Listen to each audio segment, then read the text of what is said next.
A'udzu billahi minasyaitonir rajim. Bismillahirrahmanirrahim. Alhamdulillahirabbil alamin.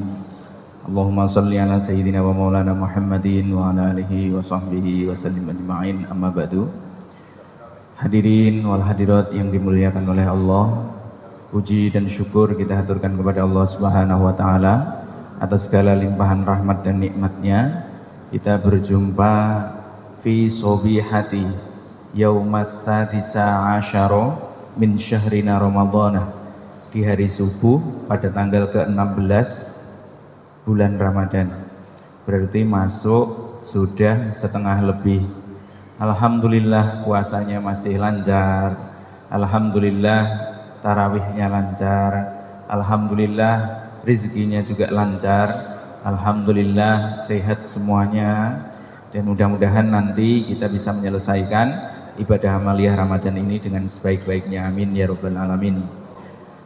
Salawat dan salam mari kita lantunkan bersama dari junjungan kita Nabi Muhammad sallallahu alaihi wasallam yang menjadi imamul anbiya wal mursalin, yang menjadi teladan kita dalam menjalankan syariat agama Islam ini. Sebagaimana tema yang disampaikan diamanahkan oleh panitia amaliyah Ramadan kepada kami, menghidupkan sunnah-sunnah Rasulullah di bulan Ramadan, menghidupkan sunnahnya Rasulullah. Pada pagi hari ini, tadi malam saya baca-baca kitab saya, jadi ini kitab Maqasidus Shaum yang ditulis oleh Sultanul Ulama Al-Izzu ibni Abdissalam ya. Beliau menjelaskan diantaranya bahwa diantara sunnah besarnya yang dilakukan oleh Rasulullah di bulan Ramadan itu ada 4. Yang pertama adalah sholat tarawih sunnah ya, sholat tarawih sunnah. Pelan-pelan Ustadz, saya membaca riwayat katanya sunat tarawih itu dimulai zamannya Umar bin Khattab. Mungkin sudah ada ustadz yang menjelaskan tentang ini di atas mimbar? Belum. Karena kalau kita baca Sahih Bukhari, Sahih Muslim dan kitab-kitab yang lain, itu Rasulullah itu tidak pernah sholat di Masjid Nabawi lama-lama. Artinya lama-lama sampai 1 bulan penuh itu kan tidak pernah. Paling sholatnya hanya semalam, 2 malam, 3 malam, hari keempat sudah sholat fi hujurihi, fi hujuratihi, di dalam kamarnya. Nah, kok bisa? Jangan-jangan sholat tarawih ini bid'ah Ustaz? Nah, kira-kira bagaimana ini? Ada yang tahu? Iya. Tahu enggak? Sholat tarawih itu mulainya zaman siapa? Iya. Sholat tarawih itu kalau dibilang bid'ah ya bid'ah. Karena baru ada di zamannya Umar bin Khattab ya. 1 hari di tahun keempat pemerintahannya Umar bin Khattab. Berarti kalau kita hitung, Umar bin Khattab itu kan memerintah 10 tahun lebih, Abu Bakar itu memerintah 4 tahun lebih, Rasulullah itu memerintah di Madinah 10 tahun. Berarti kalau dihitung, berarti tarawih ini, perintah puasa ini terjadi di tahun 2 Hijriyah. Ya ayyuhalladzina amanu kutiba alaikumusiyam kama kutiba alal ladzina min qablikum la'allakum tattaqun. Itu tahun 2 Hijriyah. 2 tahun Rasulullah di Madinah baru diperintahkan oleh Allah untuk berpuasa secara sistematis seperti bulan Ramadan ini. Nah, secara otomatis malamnya mulailah ada namanya sholat sunnah yang dilakukan oleh Nabi. Terus yang sholatnya Nabi itu hanya 1 kali, 2 kali, 3 kali. Ya, kalau sampai di sini terus pulang jamaahnya nanti, oh kalau begitu tarawihnya biar tidak memberatkan anggaran masjid, tarawihnya 4 hari saja Ustaz. Nah, itu ya salah nanti ya. Nah, hanya 1 hari, 2 hari, 3 hari, 4 hari itu yang terjadi. Nah, kemudian alasannya Rasulullah kenapa tidak terus menerus, khawatir memberatkan umat. Di zamannya Abu Bakar itu Abu Bakar melakukan sholat malam di bulan Ramadan, akan tetapi belum dibikin sistematis seperti tarawih yang kita lakukan. Alasannya apa? Alasannya separuh umat Islam di zaman Abu Bakar itu murtad, sudah tidak mau bayar zakat. Kemudian mereka adanya nabi palsu itu yang paling parah kan, gembar-gembornya kita ini kan aneh ya. Musailamah al-Kadzab itu hidup di zaman Rasulullah. Jelas-jelas Rasulullah seorang nabi dengan segala mukjizatnya. Tapi Musailamah al-Kadzab ini jelas-jelas nabi palsu. Kok ya ada pengikutnya? Ini sejarah tentang tarawih. Nah, jadi tarawih itu mulai masif di zamannya Umar bin Khattab. Rokaat pertama yang dilakukan sholatnya adalah 20 rokaat plus 3 witir. Nah, masih ada lagi ijtihadnya Umar bin Abdul Aziz. Ya, ijtihadnya Umar bin Abdul Aziz di Baghdad, tarawihnya 36 rokaat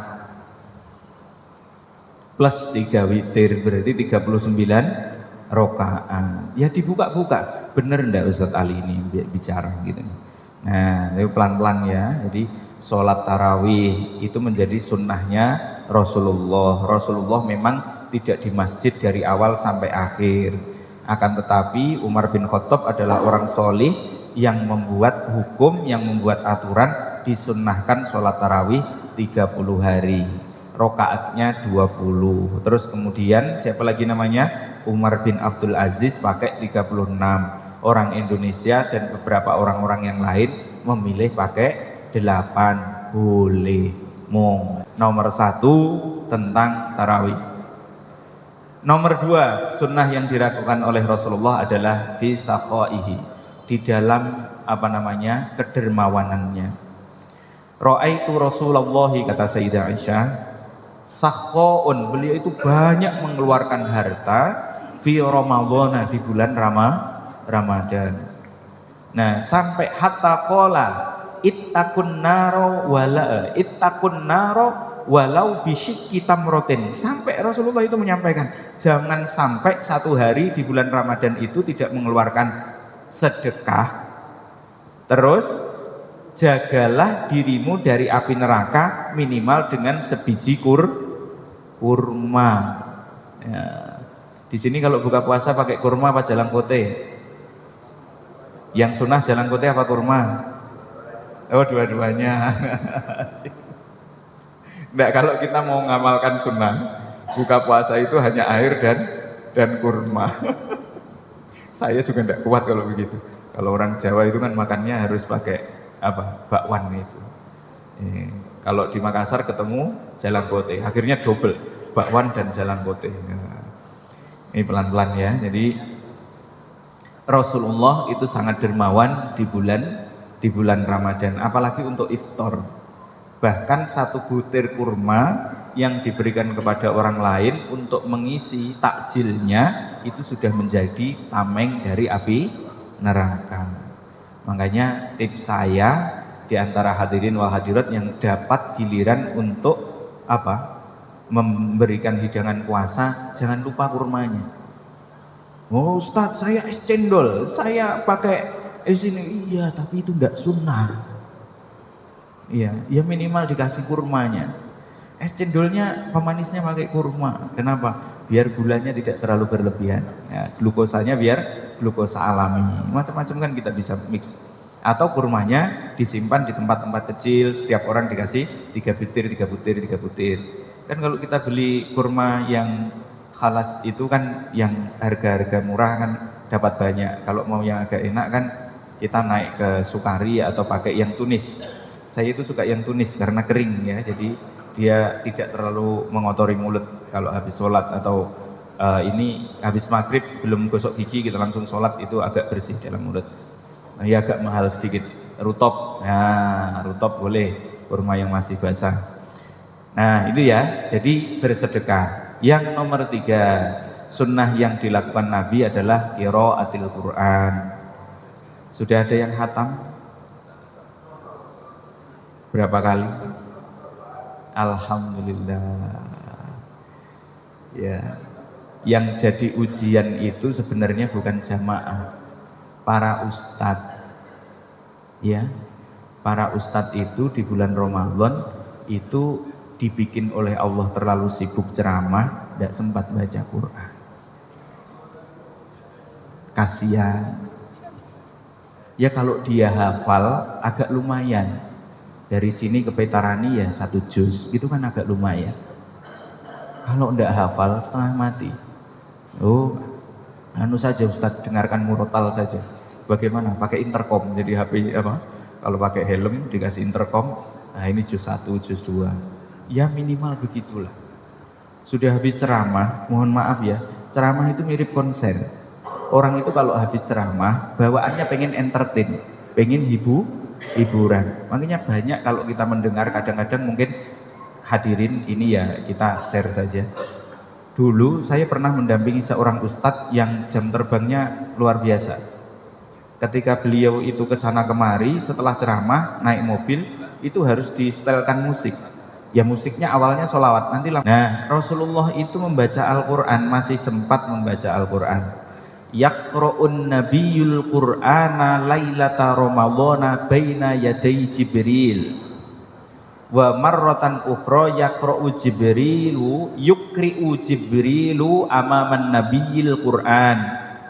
Satu kali Rasulullah menghadapkan bacaannya di hadapannya Jibril, bacaan Al-Qur'annya sampai khatam. Sekelas Nabi baca Qur'annya tidak sendiri, tetapi dihadapkan kepada Jibril. Nah Jibril sesekali membacakan Al-Quran sampai khatam di depan Nabi. Sekelas Rasulullah itu kalau membaca Al-Quran tidak sendirian. Makanya pahala tertinggi membaca Al-Quran di bulan Ramadan adalah mudarosah, tadarrus. Satu membaca, yang lain menyimak, memperbaiki bacaannya. Nah, pelan-pelan ya. Ini jangan dibilang, Ustadz itu kenapa masjid sampai malam ngaji, dia baca Quran. Ada teman-temannya, fungsinya kan syahrul Quran itu begitu ya. Dia diperbaiki bacaannya. Rasulullah menghadapkannya kepada Jibril. Ustadz saya tidak kuat seperti itu ya, level 2 lah. Level 2 bimudarosatil ulama, yukri'uhumul ulama membacakan kepadanya, kemudian membacakan makna-maknanya, kandungan-kandungan yang ada di dalamnya. Ini pesantren-pesantren. Mungkin yang pernah ini kan tanya, kita ini alumni pesantren semua Ustadz. Pesantren apa? Apa namanya? Pesantren kilat. Ya, enggak apa-apa lah kilat-kilatnya. Tapi kalau kita ke pesantren, hampir-hampir para kiai sepuh itu akan membaca kitab tafsir di bulan Ramadan. Jadi membaca Quran tidak terlalu banyak, tetapi dalam pemaknaannya, aplikasinya per hari gitu. Ya, tafsir Jalalain 1 bulan khatam dan sebagainya. Itu minimal seperti itu. Kan yang paling ringan itu kan tafsir Jalalain. Kalau nasional agak ringan di atasnya sedikit, tafsir Maroh Labid yang disebut dengan tafsir Munir, punyanya Syekh Nawawi Al-Bantani itu. Pelan-pelan ya, masih ada waktu kan? Atau habis?